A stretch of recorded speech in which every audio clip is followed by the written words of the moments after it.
I don't trust some people anymore. People I once loved. I feel like I'm being watched. I don't know what's happening, but if something happens to me, check my will. It's not the one I wrote. What if I told you that Gene Hackman, the Hollywood legend who once brought the world to its knees, fell prey to a ruthless betrayal orchestrated by none other than his own flesh and blood? The police have just reopened the case after a jaw-dropping statement from a neighbor, and what they uncovered beneath the basement of his Santa Fe mansion left everyone speechless. A secret box hidden behind a false wall, haunting new clues and suspicion pointing directly at Leslie Ann, his daughter. This wasn't an accident, it's a chilling, picture-perfect crime that's shaking Hollywood to its core. Was she after her father's multi-million-dollar fortune, or is there an even darker, more sinister secret buried beneath the surface? Could Gene Hackman's ex-wife, embittered by a decades-old divorce, have conspired with Leslie Ann to execute a cold-blooded revenge plot?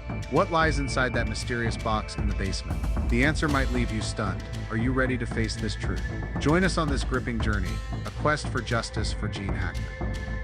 In late February 2025, the world was rocked by the news of the mysterious deaths of Gene Hackman, the two-time Oscar-winning legend, and his wife, the gifted pianist Betsy Arakawa, igniting a firestorm of controversy. Their bodies were discovered in a lavish home in Santa Fe County, New Mexico, USA. I knew something was wrong because she don't just totally cut off communications for them. Already in a grim state of decay. Though authorities initially provided an official cause of death, the lingering enigmas surrounding their passing have kept the public buzzing with unease, raising a cascade of questions that remain unanswered. Just when it seemed the case would fade into the collective grief of fans, a sudden wave of new witnesses and evidence began to surface, compelling police to reopen the investigation. The bombshell came with the discovery of a sealed wooden box, brimming with documents, handwritten notes, and a USB drive packed with audio recordings made by Gene Hackman in the days before his death, a find that shattered every prior conclusion law enforcement had reached. And then, the killer was unmasked, someone no one could have suspected, a figure shockingly close to the couple. So, who is this person? What twisted motive drove them to commit such a heartless act? What dark secrets does that enigmatic wooden box in the basement hold? Join us as we embark on a riveting journey to uncover the truth, from what appeared to be a natural death to a cunningly crafted murder plot, executed by the last person anyone would ever imagine. The investigation roared back to life as police meticulously combed through every page of the case file, from evidence collected at the scene, witness statements, forensic reports, to the tiniest overlooked detail. They hunted for anomalies, unresolved questions, and clues that had slipped through the cracks. It's concerning that everyone in the house, including the dog, is... The first breakthrough came like a bolt from the blue when detectives obtained footage from security cameras in neighboring homes. Shadowy figures darted around the Hackman residence in the days following the final heartbeat recorded by Gene Hackman's pacemaker. A car lingered near the curb for hours. Motion sensors inside the house tripped at odd times, yet the front door remained untouched. From this, a sharp young officer proposed a theory, one that quickly gained traction among the team. Three possibilities emerged to explain the mysterious sensor activity.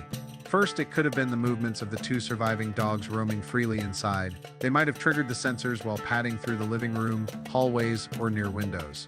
Second, it could have been the final stirrings of Gene or Betsy before their lives slipped away. And third, the most chilling of all, someone had slipped inside the house. But who? Why were there no signs of forced entry?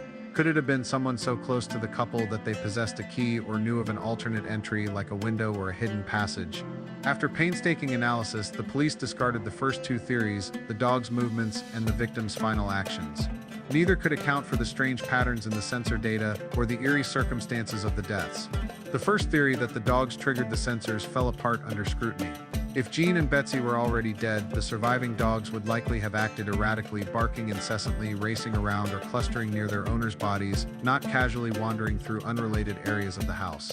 Yet, when police arrived, the dogs showed no signs of injury or distress, suggesting they hadn't been rattled by anything unusual.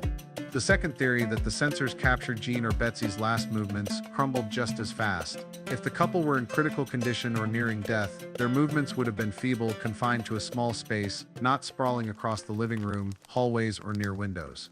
The sensors' widespread activation pointed to deliberate motion, not the faltering steps of someone on the brink. Depending on the cause of death, they might not have had the chance to move much at all. A swift attack, for instance, could have incapacitated them before they could react. That left the third theory, intruder, as the most plausible. The absence of pry marks on the doors suggested the culprit either had a key or knew a secret way in. The sensor data revealed purposeful movement, hinting at a motive tied to an intimate connection with the victims. With this revelation, the investigation pivoted sharply, zeroing in on those closest to the couple. Almost immediately, suspicion locked onto a prime suspect, Leslie Ann Hackman, the second daughter from Jean's first marriage. So why did the police zero in on Leslie Ann Hackman as the prime suspect with such speed? The first clue emerged from phone records. At the station, Leslie claimed her last conversation with her father happened weeks before his death, insisting everything was fine. But the evidence painted a starkly different picture. Phone logs showed no calls, texts, or voicemails between father and daughter for months. Then came a financial bombshell. Just days before Gene Hackman's death, someone had accessed his sensitive financial documents. Pages were missing, signatures didn't align, and Leslie's name cropped up repeatedly. She'd initiated legal steps, requesting account details, and making shady moves to redistribute assets. So why did the police zero in on Leslie Ann Hackman as the prime suspect with such speed? The first clue emerged from phone records. At the station, Leslie claimed her last conversation with her father happened weeks before his death, insisting everything was fine. But the evidence painted a starkly different picture. Phone logs showed no calls, texts, or voicemails between father and daughter for months. Then came a financial bombshell. Just days before Gene Hackman's death, someone had accessed his sensitive financial documents. Pages were missing, signatures didn't align, and Leslie's name cropped up repeatedly. She'd initiated legal steps, requesting account details, and making shady moves to redistribute assets, all before any public word of her father's passing. Why was she rushing to rearrange his estate when he'd been missing for weeks? She'd been in Santa Fe during that time too. Security footage from local shops confirmed her presence, despite her adamant denials to the police. The timing wasn't just suspicious, it reeked of careful orchestration. A search of the crime scene uncovered another anomaly. A troubling shortage of medications. Gene Hackman, with his history of heart trouble, relied on a strict regimen of pills to manage his condition. Yet when police scoured the house, those prescriptions were nowhere to be found. This wasn't a case of misplaced bottles. If they'd run out, there'd be refill orders, but there weren't. If he'd stopped taking them, there'd be leftovers. But there weren't those either. It looked like the drugs had been deliberately removed. Investigators began to entertain a chilling possibility. What if Gene Hackman's death wasn't caused by some external force, but by a far more calculated scheme? Could someone have intentionally left him without aid, not through violence or neglect, but by letting his condition deteriorate unchecked? The investigators started to piece together a theory. A slow, passive method had been employed. No bloodshed, no immediate harm, but a cunning, merciless strategy of abandonment, all to pull off a grander plot, like seizing the estate. Inside lay dozens of handwritten notes, many dated with precision, alongside a sealed packet labeled Top Secret containing a password-protected USB drive. When digital experts cracked the code, they uncovered audio recordings of Gene Hackman himself. His voice, unmistakable though weary, punctuated by long pauses and labored breaths, remained sharp and lucid. In a recording from 6 months before his death, Gene spoke with grave intensity. "I don't trust some people anymore, people I once loved. I feel like I'm being watched. I don't know what's happening, but if something happens to me, check my will. It's not the one I wrote." Forensic analysts confirmed the recording's authenticity. The USB also held a scanned copy of an alternate will, detailing explicit instructions to transfer his entire estate to Betsy, establish a scholarship fund, donate to charities, and leave not a dime to Leslie Ann. Even more damning, this document was signed, dated, and witnessed months before his passing. A financial audit of Leslie Ann's accounts completed the chilling picture. Money had started moving weeks before Gene's death was announced: quiet withdrawals, offshore transfers, payments to shell companies. Individually, the sums were too small to raise red flags, but together they revealed a calculated buildup. She'd opened accounts, filed legal paperwork, and initiated transactions to redirect assets, pointing to a scheme she'd been crafting for months. Armed with this mountain of evidence, police swiftly issued a formal arrest warrant for Leslie Ann Hackman. She faced a slew of charges: financial fraud, obstruction of justice, forging legal documents, and conspiring to seize the inheritance. In court, prosecutors unveiled a spine-chilling timeline stretching back months. Every move Leslie Ann made aligned with her father's final days. This wasn't chance or desperation, it was a cold, ruthless strategy. The court delivered its verdict with swift precision. Leslie Ann was convicted on multiple counts. She was stripped entirely of any claim to Gene Hackman's estate.